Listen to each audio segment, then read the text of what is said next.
Hello बच्चों, स्वागत है आप सभी का भूगोल की क्लास में। मैं आकांक्षा सोनकर, भूगोल प्रवक्ता, राजकीय बालिका इंटर कॉलेज छोटी जुबली लखनऊ से।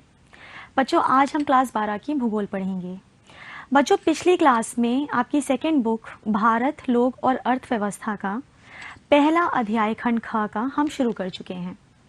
भारत की जनसंख्या, वितरण, घनत्व, वृद्धि और संगठन, इसके 3 पार्ट्स अब तक हम पढ़ चुके हैं। आज इसका चौथा भाग हम पढ़ने जा रहे हैं। तो चलिए क्विक रिवीजन करते हैं और देखते हैं कि पिछली क्लास में हमने किन बिंदुओं पर चर्चा की थी। बच्चों, हमने जाना था जनसंख्या वृद्धि में क्षेत्रीय भिन्नता के बारे में, जनसंख्या संगठन के बारे में। इसी के अंदर हमने चर्चा करी थी ग्रामीण नगरीय संगठन के बारे में।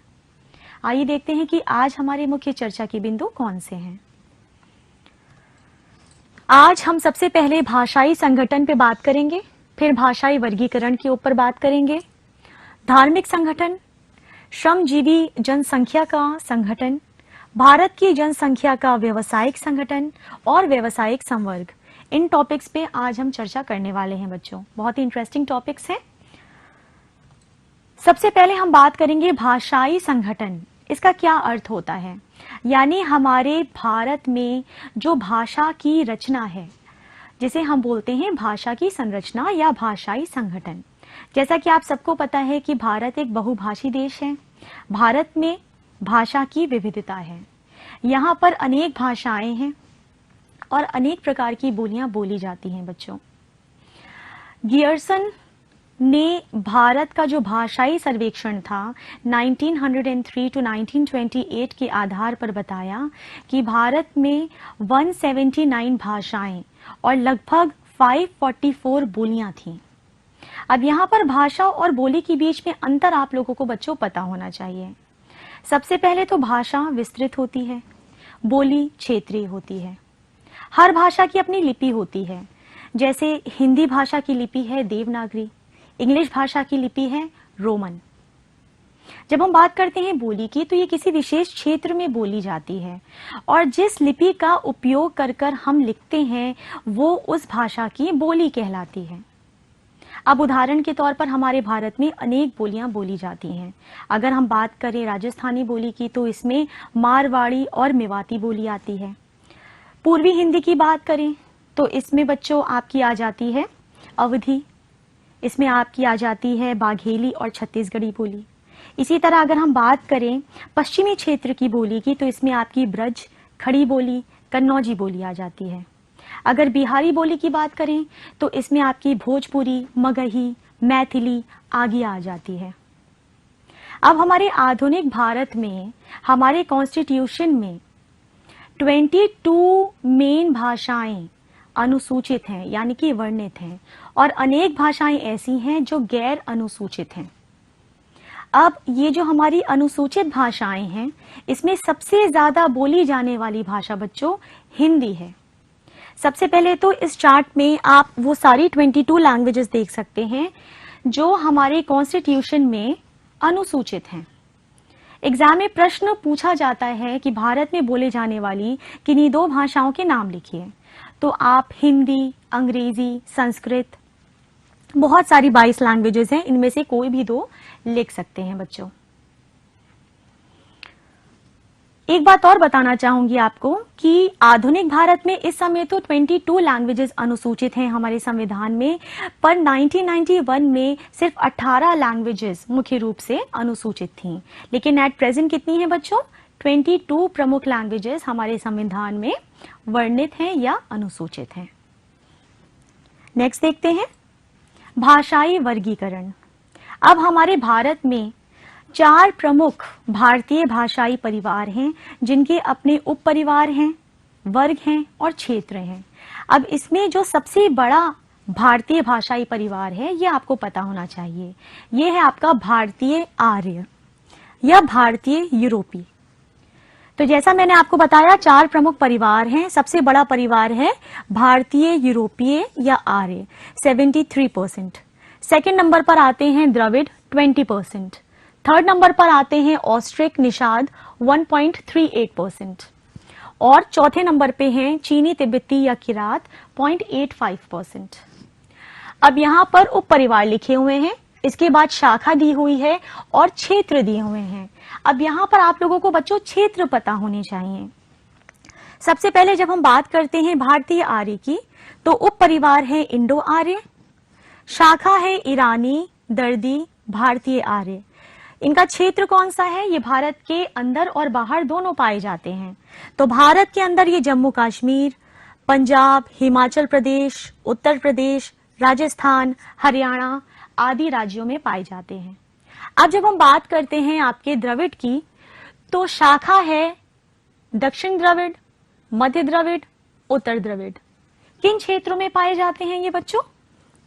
तमिलनाडु, कर्नाटक, केरल में आपके दक्षिण द्रविड़ आ जाते हैं। मध्य द्रविड़ में आंध्र प्रदेश, मध्य प्रदेश, उड़ीसा, महाराष्ट्र जैसे राज्य आ जाते हैं। और उत्तर द्रविड़ में बिहार, उड़ीसा, पश्चिम बंगाल और मध्य प्रदेश जैसे राज्य आ जाते हैं। अब जब बच्चों हम बात करते हैं ऑस्ट्रिक या निषाद की, तो उप परिवार है ऑस्ट्रो एशियाई और ऑस्ट्रोनेशियन। शाखा है मॉन खमेर और मुंडा। मॉन खमेर आपके मेघालय निकोबार द्वीप समूह में पाए जाते हैं। मुंडा पश्चिम बंगाल, बिहार, उड़ीसा, असम, मध्य प्रदेश, महाराष्ट्र और साथ ही साथ जो आपकी ऑस्ट्रोनेशियन है ये भारत के बाहर पाए जाते हैं। अब इसके बाद हम बात करेंगे चीनी तिब्बती किरातों की। उप परिवार है इनका तिब्बती म्यांमारी, सियामी चीनी। जो आपके तिब्बती म्यांमारी हैं ये किस शाखा को बिलोंग करते हैं? तिब्बती हिमालय और उत्तरी असम। ये आपके किन क्षेत्रों में पाए जाते हैं? जम्मू और कश्मीर, हिमाचल प्रदेश, सिक्किम। उत्तरी असमी पाए जाते हैं अरुणाचल प्रदेश में। असम म्यांमारी पाए जाते हैं असम, नागालैंड, मणिपुर, मिजोरम, त्रिपुरा, मेघालय जैसे जो हमारे भारत के नॉर्थ ईस्टर्न पर्वतीय राज्य हैं यहाँ पे। आइए बच्चों नेक्स्ट देखते हैं धार्मिक संगठन। अब बच्चों हमारे भारत की जनसंख्या में धर्म का बहुत महत्वपूर्ण स्थान है। धर्म लोगों के परिवार और सामुदायिक जीवन के लगभग सभी पक्षों में व्याप्त होता है। इसलिए धार्मिक संगठन का विस्तार पूर्वक अध्ययन बहुत ही जरूरी है बच्चों। अब आप देखेंगे कि धर्म हमारे सांस्कृतिक और राजनीतिक जीवन को प्रभावित करता है। आइए देखते हैं कैसे। जब हम बात करते हैं सांस्कृतिक जीवन की, इट इज रिलेटेड टू संस्कृति, कल्चर, पोशाक, हमारा खान पान कैसा है। हिंदूज आप देखते हैं पैंट शर्ट पहनते हैं, धोती कुर्ता पहनते हैं। मुस्लिम सलवार कमीज पहनते हैं, टोपी लगाते हैं। सिख लोग पगड़ी पहनते हैं। बहुत हद तक धर्म यही डिसाइड भी करता है कि हमारा खान पान कैसा होना चाहिए, शाकाहारी होना चाहिए या मांसाहारी होना चाहिए। अब आइए देखते हैं कि किस तरह से धर्म और राजनीति एक दूसरे से जुड़े हुए हैं। तो बच्चों 42वें संविधान संशोधन अधिनियम 1976 के अनुसार भारत एक धर्मनिरपेक्ष राष्ट्र घोषित किया गया, लेकिन इसके बाद भी सांप्रदायिकता जारी रही। आप देखेंगे कि हमारे भारत में राजनीति में धर्म का उपयोग करके राजनीतिक सत्ता को हासिल करने की होड़ मची हुई है। फिर धर्म के आधार पर आप देखेंगे कि राजनीतिक दलों का गठन किया जाता है। जैसे आपका शिरोमणि अकाली दल ये सिखों का है। मुस्लिम लीग या आप मुख्यतः दक्षिण भारत में ज्यादा प्रभावशाली पाएंगे। हिंदू महासभा की बात करें तो ये भारतीय अखिल दल है, पर सबसे ज्यादा प्रभावशाली ये मध्य प्रदेश और इसके आसपास के इलाकों में है। इसी तरह आप देखेंगे कि धर्म के आधार पर हमारे भारत में चुनाव लड़ा जाता है। तो यहाँ आप देख रहे हैं कि किस तरह से धर्म हमारे राजनीतिक जीवन को भी बच्चों इन्फ्लुएंस करता है। अब बच्चों आप यहाँ पर एक बहुत और इम्पॉर्टेंट चीज देखेंगे कि भारत में कुछ निश्चित राज्यों और जिलों में एक धर्म की संख्यात्मक प्रबलता पाई जाती है, जबकि अन्य राज्यों में ये नगण्य है। अब यहाँ पर आप भारत के धार्मिक समुदाय 2011 के अनुसार देख सकते हैं। सबसे ज्यादा जिस धर्म के लोग हैं हमारे भारत में वो है हिंदू 79.8%। सेकेंड नंबर पे आते हैं मुस्लिम्स जो कि अल्पसंख्यक हैं 14.2%। थर्ड नंबर पे ईसाई हैं 2.3%। चौथे नंबर पर सिख हैं 1.7%। फिर बौद्ध और जैन ये आपके छोटे धर्म समूह हैं। बौद्ध है 0.7% और जैन है 0.4%। आइए नेक्स्ट देखते हैं बच्चों। भारत बांग्लादेश सीमा व भारत पाक सीमा से लगे हुए जो जिले हैं, जम्मू कश्मीर, उत्तर पूर्व के जो पर्वतीय राज्य हैं और गंगा के मैदान के प्रकीर्ण क्षेत्रों को अगर हम छोड़ देते हैं तो हिंदू धर्म बच्चों अनेक राज्यों में एक प्रमुख समूह के रूप में लगभग 70 to 90% या इससे अधिक वितरित है। फिर हम बात करेंगे विशालतम धार्मिक अल्पसंख्यक मुस्लिम समूह की। अब आप देखेंगे कि सबसे ज्यादा मुस्लिम्स जम्मू और कश्मीर में पाए जाते हैं। पश्चिम बंगाल, केरल के कुछ जिले, उत्तर प्रदेश के अनेक जिले, दिल्ली व उसके आसपास के क्षेत्र और लक्षद्वीप में संकेंद्रित हैं। अब हम देखते हैं कि अधिकांश सिख धर्म के लोग कहां पाए जाते हैं। तो ये अपेक्षाकृत छोटे क्षेत्रों में आपको देखने को मिलेंगे, जैसे कि पंजाब, हरियाणा और दिल्ली। अब जब हम बात करते हैं बच्चों जैन्स की, तो जैन्स आपको कहां देखने को मिलेंगे? जैन का प्रमुख संकेंद्रण है राजस्थान के नगरीय क्षेत्र, गुजरात और महाराष्ट्र। अगर हम बौद्ध धर्म के लोगों की बात करें तो ये आपको अधिकांशतः मिलेंगे महाराष्ट्र में। इसके अतिरिक्त सिक्किम, अरुणाचल प्रदेश, जम्मू कश्मीर में या आपको लद्दाख में मिलेंगे। उसी तरह जो आपके नॉर्थ ईस्टर्न पर्वतीय राज्य हैं, त्रिपुरा में भी आपको बौद्ध धर्म के लोग मिलेंगे। हिमाचल प्रदेश में लाहुल और स्पीति में ये मिलेंगे आपको। इसके बाद ईसाई धर्म भी आता है बच्चों। ईसाई धर्म के ज्यादातर लोग आपको जो हमारे भारत का वेस्टर्न कोस्ट है, गोवा से केरल तक, ये आपको सबसे ज्यादा मिलेंगे। जब हम बात करते हैं अन्य धर्मों की, तो अन्य धर्मों में आपके जरतुश्त, जनजातियां और अन्य विश्वास आ जाते हैं जो पूरी भारत में बिखरे हुए हैं और इनके समूह बच्चों बहुत छोटे हैं। अब हम बात करेंगे श्रमजीवी जनसंख्या का संगठन।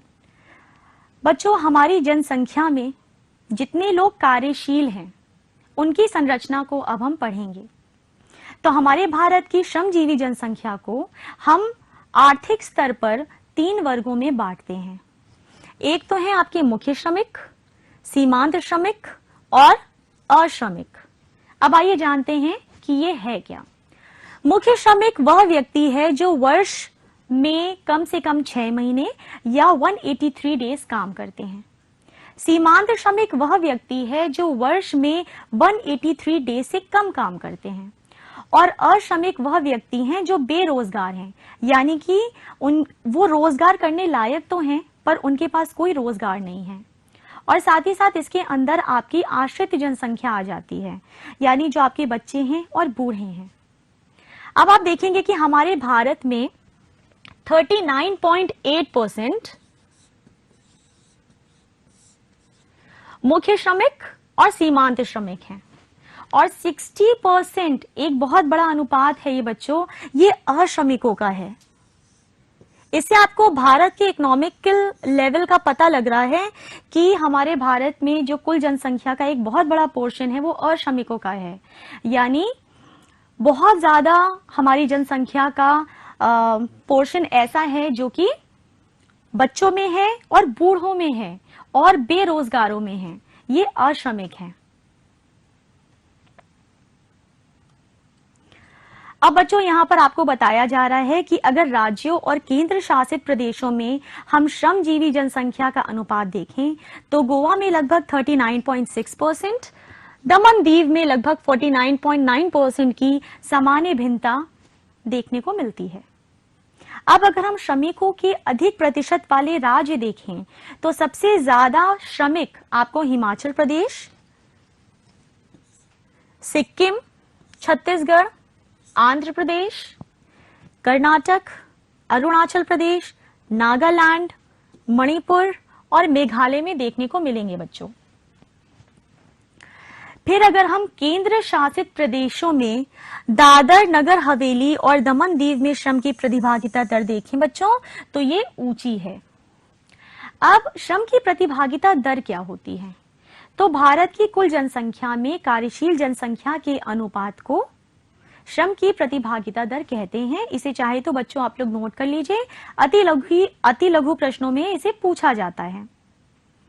अब आप देखेंगे कि भारत जैसे देश में जिन क्षेत्रों का इकोनॉमिक डेवलपमेंट स्लो है, यहाँ पर श्रम की प्रतिभागिता दर ज्यादा है, ऊंची है, क्योंकि यहाँ पर निर्वहन के लिए ज्यादा कामगारों की आवश्यकता पड़ती है। अब हम बात करेंगे जनसंख्या के व्यवसायिक संगठन के बारे में। इसमें जो भी आंकड़े हम यूज कर रहे हैं वो 2011 की जनगणना के अनुसार हैं। अब यहाँ पर हम देखेंगे कि हमारी जनसंख्या अर्थव्यवस्था के किन सेक्टर्स में कार्यरत है। तो बच्चों, हमारी इकोनॉमी के 3 प्रमुख सेक्टर्स हैं जिसके बारे में आप पहले भी पढ़ चुके हैं, एक बार रिवाइज कर लेते हैं। प्राथमिक, द्वितीय और तृतीय। तो प्राथमिक सेक्टर में कृषि, वानिकी, मत्स्य पालन और खनन जैसे काम आ जाते हैं। आपके द्वितीय सेक्टर में निर्माण, विनिर्माण, जल आपूर्ति, विद्युत और गैस संबंधित कार्य आ जाते हैं। आपके तृतीय सेक्टर में बच्चों परिवहन, संचार, व्यापार, सामुदायिक सेवा, बैंकिंग, बीमा और भंडारण से संबंधित कार्य आ जाते हैं। अब आप देखेंगे कि जो हमारे भारत में द्वितीय और तृतीय क्षेत्र हैं, इनकी अपेक्षा प्राथमिक सेक्टर में श्रमजीवी जनसंख्या का एक बड़ा अनुपात कार्यरत है, क्योंकि आपको पता है बच्चों कि India is predominantly an agricultural country. तो जो हमारे यहाँ कृषि सेक्टर है, यहाँ सबसे ज्यादा आपको श्रमजीवी जनसंख्या कार्यरत मिलेगी। कुल श्रमजीवी जनसंख्या का 54.6% कृषक एवं कृषक मजदूर है। 3.8% श्रमिक घरेलू उद्योगों में कार्यरत हैं। 41.6% अन्य श्रमिक हैं जो गैर घरेलू उद्योग, व्यापार, वाणिज्य, विनिर्माण, मरम्मत तथा सेवाओं में कार्यरत हैं। बच्चों, हमारे 2011 की जनगणना के अनुसार व्यवसायिक संवर्ग में आपके कृषक एवं कृषक मजदूर आते हैं, आपके श्रमिक घरेलू उद्योगों में जो कार्यरत हैं वो आते हैं, और आपके अन्य श्रमिक आते हैं जो गैर घरेलू उद्योगों में कार्यरत हैं। अब यहाँ पर आप देख रहे हैं कि एक टेबल दिया है श्रम शक्ति का सेक्टर वार संगठन 2011 के अनुसार आपको देखने मिल रहा है। इस टेबल में आप देख सकते हैं बच्चों कि जो आपका प्राथमिक सेक्टर है, इसमें सबसे ज्यादा पुरुष इंगेज्ड हैं, महिलाओं की संख्या कम है। द्वितीय सेक्टर में भी आप देखेंगे कि पुरुषों की संख्या ज्यादा है और महिलाओं की संख्या कम है। इसी प्रकार तृतीय सेक्टर में भी आप देखेंगे कि पुरुषों की संख्या ज्यादा है और स्त्रियों की संख्या काफी कम है। अब अगर हम पुरुष और स्त्री जनसंख्या की बात करें तो पुरुष श्रमिकों की संख्या तीनों सेक्टरों में आपने जैसा कि अभी पिछली स्लाइड में देखा कि स्त्री श्रमिकों की तुलना में अधिक है, परंतु बच्चों प्राथमिक सेक्टर में महिला श्रमिकों की संख्या अधिक है। और विगत कुछ वर्षों में ऐसा देखने मिला है कि महिलाओं की सहभागिता दर द्वितीय और तृतीय सेक्टरों में भी बढ़ी है। श्रम की सहभागिता दर, इसके बारे में मैं आपको बता चुकी हूं बच्चों, यहाँ पर इसकी डेफिनेशन लिखी है, आप इसे अपनी कॉपी में नोट कर सकते हैं। व्यवसायिक संवर्ग भी मैंने आपको बताया, इसके अंदर आपके कृषक आते हैं, कृषक मजदूर आते हैं, घरेलू औद्योगिक श्रमिक आते हैं और अन्य श्रमिक आते हैं जो गैर घरेलू उद्योगों के काम में लगे हुए हैं। अब हम बात करते हैं नेक्स्ट। एक टॉपिक आता है देश की अर्थव्यवस्था में सेक्टरीय स्थानांतरण। ये क्या होता है? आप देखेंगे कि पिछले कुछ दशकों में भारत के कृषि सेक्टर में श्रमिकों के अनुपात में बच्चों गिरावट आई है। 2001 में ये 58.2% था, जो कि 2011 में घटकर 54.6% हो जाता है। एज ए रिजल्ट होता क्या है कि द्वितीय और तृतीय सेक्टर के श्रमिकों की सहभागिता दर बढ़ गई और श्रमिकों का रुझान कृषि आधारित रोजगार से गैर कृषि आधारित रोजगार की तरफ बढ़ गया। देश के विभिन्न सेक्टरों में श्रम सहभागिता दर में स्थानिक भिन्नता देखने को मिलती है बच्चों। अब ये आप लोगों को पता होना चाहिए। आप देखेंगे कि हिमाचल प्रदेश और नागालैंड जैसे राज्यों में कृषकों की संख्या बहुत ज्यादा है। तो कृषकों की संख्या किन राज्यों में बहुत ज्यादा है? हिमाचल प्रदेश और नागालैंड में। अब अगर हम बात करें कृषक मजदूरों की, तो इनकी संख्या सबसे ज्यादा कहाँ है? बिहार, आंध्र प्रदेश, छत्तीसगढ़, उड़ीसा, झारखंड, पश्चिम बंगाल और मध्य प्रदेश। ये बच्चों आप लोगों को याद करना होगा। अन्य सेवाओं के श्रमिकों का अनुपात कहां सबसे ज्यादा है? दिल्ली, चंडीगढ़, पुद्दुचेरी जैसे जो बड़े बड़े नगर हैं। अब यहां पर आप देखेंगे बच्चों कि सबसे पहले तो इन बड़े नगरों में सीमित एग्रीकल्चरल लैंड, और फिर आप देखेंगे कि इन नगरों में औद्योगिकरण और नगरीकरण के कारण जो सेकेंडरी और टर्शरी सेक्टर्स हैं, यहां पर जो श्रमिकों की डिमांड है ये बढ़ गई है। अब नेक्स्ट बच्चों हम बात करने वाले हैं सामाजिक अभियान की, बेटी बचाओ बेटी पढ़ाओ। इस समय हमारे भारत में ये सामाजिक अभियान बहुत जोरों शोरों से चल रहा है। जेंडर के प्रति संवेदनशीलता को बढ़ावा देता है ये सामाजिक अभियान। बच्चों जैसा कि आप सभी जानते हैं कि हमारा समाज प्राकृतिक और जैविक रूप से 3 जेंडर्स में बटा हुआ है, महिला, पुरुष और ट्रांसजेंडर्स। हमारा समाज सभी जेंडर्स, चाहे पुरुष हो, महिला हो या ट्रांसजेंडर्स हो, इनके लिए अलग अलग भूमिका निर्धारित करता है, और ये भूमिकाएं फिर से सामाजिक संस्थाओं द्वारा बच्चों सुदृढ़ कर दी जाती हैं। अब होता क्या है, as a result of this, ये जो जैविक भिन्नताएं हैं ये सामाजिक भेदभाव, अलगाव और बहिष्कार का आधार बन जाती हैं। तो ये एक वैश्विक चुनौती बन गई है जिसको संयुक्त राष्ट्र विकास कार्यक्रम यानी कि यूएनडीपी ने अपने संज्ञान में लिया है। यूएनडीपी। और 1995 में यूएनडीपी ने ऐसा कहा कि यदि सभी जेंडर का विकास सम्मिलित नहीं है तो ऐसा विकास लुप्त प्राय है। यूएनडीपी ने इस बात पे जोर दिया कि समाज के सभी जेंडर्स का बराबर से विकास होना चाहिए।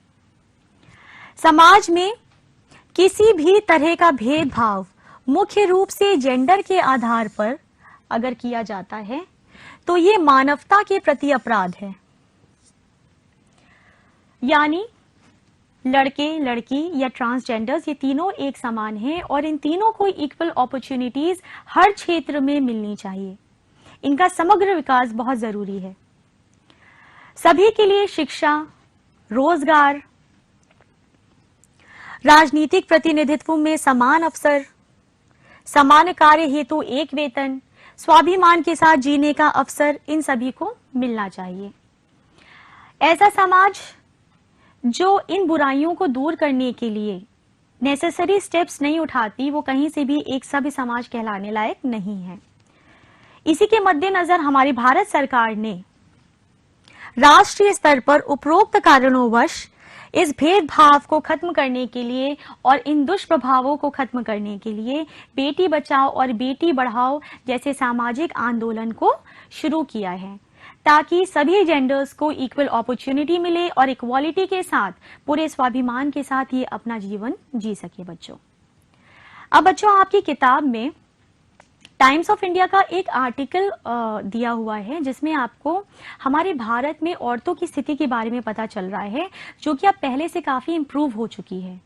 तो जो जेंडर रिलेटेड डेवलपमेंट इंडेक्स है उसमें 177 कंट्रीज में से जो हमारे भारत की पोजीशन है, हमारा भारत इसमें 96 नंबर पे है। और अगर हम साउथ एशियन कंट्रीज में देखें तो चाइना सबसे टॉप पर है जिसकी पोजीशन है 64, और भारत से काफी बेटर पोजीशन में श्रीलंका है, 68 रैंक है श्रीलंका की। अब अगर हम भारत में देखते हैं कि जो हमारे यहाँ राजनीति में विमेन पार्टिसिपेशन है ये कैसी है, तो ये काफी कम है इन कंपैरिजन टू पाकिस्तान और बांग्लादेश। हमारे भारत में जो पार्लियामेंट है उसमें लगभग 9% सीट्स विमेन द्वारा हेल्ड हैं। अगर हम बात करते हैं बच्चों फीमेल लाइफ एक्सपेक्टेंसी की इंडिया में, तो ये लगभग 65% है। अगर हम महिलाओं की ग्रॉस एनरोलमेंट रेशियो की बात करते हैं तो ये भारत में लगभग 58% है। अगर हम भारत के लिटरेसी लेवल्स को देखें अन्य देशों की तुलना में तो ये कम है। फिर भी हमारा भारत पाकिस्तान और नेपाल जैसे देशों में लिटरेसी रेट्स में आगे है, अगर हम विमेन लिटरेसी रेट्स की बात कर रहे हैं। फिर अगर हम एस्टिमेटेड अर्नड इनकम के नजरिए से हमारे भारत की महिलाओं को देखें तो ये काफी कम कमा रही हैं in comparison to Sri Lankan women, जो कि भारत की औरतों की तुलना में दुगना कमाती हैं, और चाइनीज औरतें भारत की औरतों की तुलना में तिगुना कमाती हैं। तो अभी भी भारत के लिए there is a long way to go, लेकिन फिर भी हम ये कह सकते हैं कि भारत में औरतों की स्थिति अब काफी बेहतर हो गई है और धीरे धीरे इसमें और सुधार आ रहा है। बच्चों, एक आपकी बुक में टेबल में एक टॉपिक दिया हुआ है, धर्म और भूदृश्य। इसे मैं आपको फट से बता देती हूं बच्चों। Formal expressions of religion on landscape is manifested through sacred structures, use of symmetries, assemblage of plants, animals and trees for religious purposes. आप देखेंगे कि भूदृश्य पे आपको मंदिर देखने मिलते हैं, आपको गिरजाघर देखने मिलते हैं, मस्जिद देखने मिलती हैं, मोनास्ट्रीज देखने को मिलती हैं, और इन सभी के साइज, स्पेस और फॉर्म में आपको पूरे इंडिया में वेरिएशंस देखने को मिलते हैं बच्चों। इसी के साथ ये चैप्टर यहीं पर खत्म होता है। बहुत ही इंटरेस्टिंग चैप्टर है, बहुत सारे इसमें डेटाज हैं आपके लिए याद करने को, और एग्जाम पॉइंट ऑफ व्यू से ये बहुत ही इंपॉर्टेंट चैप्टर है बच्चों। इसे अच्छे से रिवाइज करिए। इसके बाद मैंने आपको बच्चों होमवर्क दिया है। होमवर्क के क्वेश्चंस देखने से पहले एक बार पुनरावलोकन कर लेते हैं कि आज हमने क्या क्या पढ़ा। आज हमने भाषाई संगठन, भाषाई वर्गीकरण के बारे में जाना, धार्मिक संगठन के बारे में बात करी, श्रमजीवी जनसंख्या का संगठन इसको हमने पढ़ा, व्यवसायिक संगठन एवं व्यवसायिक संवर्ग के बारे में जाना, और सबसे लास्ट में हमने बेटी बचाओ बेटी पढ़ाओ एक सामाजिक अभियान के ऊपर चर्चा करी। आपके बोर्ड एग्जाम का जो पैटर्न है उसी पैटर्न पर मैंने आपको बच्चों ये प्रश्न दिए हैं। इन सभी प्रश्नों के हल आपको जो मैंने आज पढ़ाया है उसमें आपको मिल जाएगा।